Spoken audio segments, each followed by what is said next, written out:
আচ্ছা ভাই, একটা কথা বলেন তো, এই ওয়ার্ল্ড কাপে ইতিমধ্যে বেশ কয়েকটা ম্যাচ কিন্তু হয়ে গেছে, কিন্তু এখনো কি আমরা সেই গায়ে কাটা দেওয়া ম্যাচগুলো দেখতে পারছি? হাই ভোল্টেজ ম্যাচ কি আমরা একটাও এখনো দেখছি? আমার তো মনে হয় না। আর সে অপেক্ষা শেষ হইতে পারে ব্রাজিল বনাম মরক্কো ম্যাচের মাধ্যমে। একদিকে পাঁচবারের বিশ্ব চ্যাম্পিয়ন ব্রাজিল, আরেকদিকে সাম্প্রতিক বছরগুলোতে অন্যতম ভয়ঙ্কর আন্ডারডগ টিম মরক্কো। আর এই ম্যাচের আগে সবচেয়ে বড় প্রশ্ন ছিল, কার্লো অ্যানচেলত্তি আসলে কোন একাদশটা নামাইতে যাচ্ছে। তো ভাই, বিভিন্ন ব্রাজিলিয়ান মিডিয়া আর ক্যাম্পের যে খবর সেগুলো মিলাই মোটামুটি একটা পরিষ্কার ধারণা পাওয়া গেছে। আজকে সেই সম্ভাব্য একাদশ নিয়ে আমরা আলোচনা করব। সবচেয়ে বড় চমক আছে ডিফেন্সে। ব্রাজিলের এই মুহূর্তে সবচেয়ে যদি দুর্বল জায়গা থাকে, আমি চোখ বন্ধ করে বলে দিতে পারি, সেটা হচ্ছে ডিফেন্স। বিশেষ করে ফুল ব্যাক অপশন গুলা। রাইট ব্যাকে আমরা জানি প্রথম পছন্দে ছিল উইসলি, যিনি অলরেডি ইনজুরিতে পড়ছেন। ফলে প্রশ্ন একটাই যে ওই পজিশনটাতে এখন কে খেলবে। অনেকেই ভাবছিল হয়তো ইভেনেস হয়তো সুযোগ পাইতে পারে, কিন্তু সেটা কিন্তু সে পায়নি। আনচেলত্তি যে সিদ্ধান্তটা নিছে সেটা হচ্ছে ডেনিলোকেই উনি স্টার্ট করাবেন। হ্যাঁ ভাই, সেই ডেনিলো, যার স্কোয়াডে যার স্কোয়াডে থাকা নিয়ে অনেক ব্রাজিল সমর্থক খুশি ছিল না। কিন্তু আনচেলত্তি এখানে আসলে অভিজ্ঞতাকে বেশি গুরুত্ব দিছে। বিশ্বকাপের চাপ, বড় ম্যাচের অভিজ্ঞতা, এসব চিন্তা করে আমার মনে হয় ড্যানিলোকে রাইট ব্যাক পজিশনে খেলানো হবে।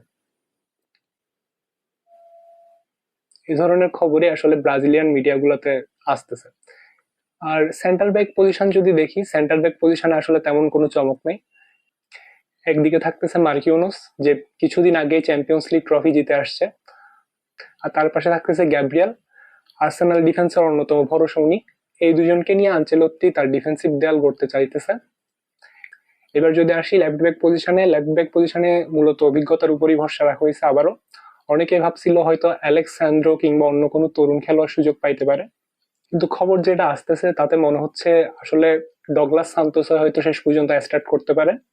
32 বছর বয়স হলো, ইউরোপিয়ান ফুটবলের অভিজ্ঞতা তার বড় প্লাস পয়েন্ট। এছাড়া আনচেলত্তি মনে করতেছে যে বড় ম্যাচে অভিজ্ঞতা আমার মনে হয় বেশি কাজে দিবে। সেজন্য আমার যেটা মনে হচ্ছে যে ডিফেন্স পজিশন গুলোতে মূলত এই চারজনই খেলবে। মিডফিল্ডে যদি দেখি, পুরনো গুরু শিষ্যের মিলন আসলে এখানে হবে। আহ প্রথম নামটা তো সবাই জানেন, ক্যাসেমিরো। অনেকেই যদিও তার শেষ দেখে ফেলছিল, কিন্তু গত মৌসুমে সে আবার নিজের পুরনো রূপে ফিরে আসছে। সবচেয়ে বড় ব্যাপার হলো আনচেলত্তি খুব ভালো করেই জানেন যে কিভাবে ক্যাসেমিরোর বেস্ট পারফরমেন্সটা বের করে আনা যায়।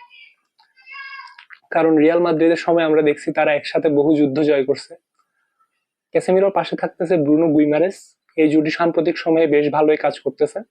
ডিফেন্সকে সাপোর্ট, বল রিকভারি, খেলার গতি নিয়ন্ত্রণ, সব সব জায়গাতেই তারা বেশ গুরুত্বপূর্ণ অবদান রাখছে। এখন আসি সবচেয়ে কষ্টের জায়গা, সেটা হচ্ছে নেইমার কিন্তু নাই, নেইমারের ইনজুরি।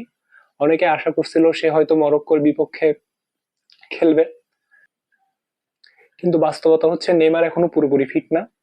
সো সে এখনো ফুল ট্রেনিং এ আসলে ফিরতে পারেনি। বর্তমান পরিস্থিতিতে তার মরক্কোর বিপক্ষে স্টার্ট করার কোনো সম্ভাবনা নেই। তাহলে এখন প্রশ্ন একটাই, সেটা হচ্ছে ব্রাজিলের মিডফিল্ডে সৃজনশীলতার দায়িত্ব কার? আর এখানে একটা নামই আছে, সেটা হচ্ছে লুকাস পাকুয়েতা। আমার ব্যক্তিগতভাবে মনে হয় যে নেইমার না থাকলে এই বিশ্বকাপে ব্রাজিলের মিডফিল্ডের সবচেয়ে গুরুত্বপূর্ণ নাম হতে পারে এই খেলোয়াড়টা। কারণ সে যে শুধু আক্রমণ করে বিষয়টা এমন না, সে ডিফেন্সও সাহায্য করে, পাশাপাশি মিডফিল্ডও সে বল ধরে রাখতে পারে, বল ধরে খেলতে পারে। প্লাস চাপের মধ্যে থেকে সে কিন্তু পাস বের করে দিতে পারে। বিশেষ করে খেলা নিয়ন্ত্রণ করার তার ভালো দক্ষতা আছে। এক কথায় পুরো মিডফিল্ডটাকে যদি ব্যালেন্স করা লাগে, সেক্ষেত্রে আমার মনে হয় লুকাস পাকেতা এই ওয়ার্ল্ড কাপে ভালো একটা অবদান রাখতে পারে। সো আমার মনে হয় সে আসলে স্টার্ট করতেছে এই ম্যাচ। এবার আসে আক্রমণ ভাগ। আক্রমণ ভাগ ভাই, ব্রাজিলের এক কথায় আগুন। এটা এই জায়গাটাতে আসলে ব্রাজিলকে সবাই ভয় পাইতেছে।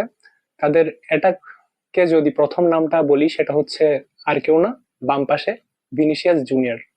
এখানে আসলে আলোচনা করার তেমন কিছু নেই। ভিনিসিয়াস জুনিয়র যে খেলবে এটা সবাই জানে। আনচেলত্তি আর ভিনিসিয়াসের সম্পর্কটা এমনই যে এই কোচ জানে যে কিভাবে ভিনির কাছ থেকে তার যে সেরাটা সেটা কিভাবে বের করে আনা যায়। আমরা দেখছি যে রিয়াল মাদ্রিদের হয়ে চ্যাম্পিয়ন্স লিগে কি পারফরমেন্স তার কাছ থেকে বের করছিল ডন কার্লো অ্যানচেলত্তি। এন্ড আমরা যদি ডান পাশে দেখি, ডান পাশে খেলবে রাফিনা। আর রাফিনা নিজেই বলছে যে সে বার্সেলোনার হয়ে যে পারফরমেন্সটা দিছে, সে একই পারফরমেন্স সে আসলে ব্রাজিলের হয়ে করতে চায়। সে জানে যে আসলে ব্রাজিলের হয়ে সেই ধরনের পারফরমেন্স এখনো করতে পারেনি। সো সে যখন আসলে নিজের নিজের দিক থেকেই চাচ্ছে যে নিজের পারফরমেন্সটা বদলাইতে, বোঝা যাচ্ছে যে আসলে সে ক্ষুধার্ত। এবং যখন একটা প্লেয়ার এ লেভেলের ক্ষুধার্ত থাকে তখন আমার মনে হয় মাঠে সে একটা বাড়তি চেষ্টা দেখা যায়। এবং রাফিনা হইতে পারে এই ম্যাচের বড় একটা ফ্যাক্টর। এবং আমার মনে হয় যে এই ম্যাচে ব্রাজিলের এক্স ফ্যাক্টর হতে পারে রাফিনা। এবার আসি ফরওয়ার্ড পজিশনে। এখানে একটা ইন্টারেস্টিং কথা হচ্ছে, ব্রাজিল কি একটা নাম্বার 9 এর দিকে যাবে? তারা কি ফরওয়ার্ড খেলাবে নাকি স্ট্রাইকার খেলাবে, তারা কি ভাবতেছে? অনেকেই ভাবছিল যে ইগোর থিয়াগো, আবার অনেকেই বলতেছিল যে এনরিকের নাম। তবে আমার কাছে যেটা মনে হয় যে এরা যেহেতু গোল স্কোরার টাইপের প্লেয়ার, খাঁটি স্ট্রাইকার, সো তাদের দিকে আমার মনে হয় না যে ব্রাজিল ঝুঁকবে। আমার যেটা মনে হয় যে আনচেলত্তি অন্য কিছু ভাবতেছে। এবং খবর অনুযায়ী যেটা শুনতেছি সেটা হচ্ছে যে মাথেস কুনহাকে স্টার্ট করানো হইতে পারে। অনেকে বলতে পারো যে কুনহা কেন স্টার্ট করবে। এখানে একটা বিষয় অনেকেই বুঝতেছে না, সেটা হচ্ছে স্ট্রাইকার আর ফরওয়ার্ড দুইটা কিন্তু ভিন্ন জিনিস। স্ট্রাইকারের কাজ হচ্ছে মূলত বক্সের মধ্যে থাকা আর গোল করা, কিন্তু ফরওয়ার্ড আসলে নিচে নামতে পারে এবং এবং মিডফিল্ডকে সাহায্য করতে পারবে, প্লাস উইঙ্গারদের সাথে লিঙ্ক আপ করে খেলাতে পারবে, খেলাটাকে নিয়ন্ত্রণ করতে পারবে, প্লাস ডিফেন্ডারদেরকেও সে পজিশন থেকে কিন্তু টেনে বের করে আনতে পারবে। আর কুনহা আসলে ঠিক এই কাজগুলোই করতে পারে খুব ভালোভাবে। আমরা দেখছি তার সাম্প্রতিক সময়ে পারফরমেন্স মোটামুটি ভালোই ছিল। এবং আনচেলত্তি সম্ভবত মনে করতেছে যে আসলে যেহেতু নেইমার নাই এই দলটাতে, সো ব্রাজিলের মিডফিল্ডে সৃজনশীলতার একটা অভাব আছে। সো সেই ক্ষেত্রে এই ধরনের প্লেয়ার আসলে জরুরি। এই ঘাটতিটা পূরণ করতে আমার মনে হয় যে কুনহাকে খেলানো হতে পারে। একজন লিঙ্ক আপ ফরওয়ার্ডকে আসলে এই জন্যই প্রাধান্য দেওয়া হচ্ছে ব্রাজিলের স্কোয়াডে।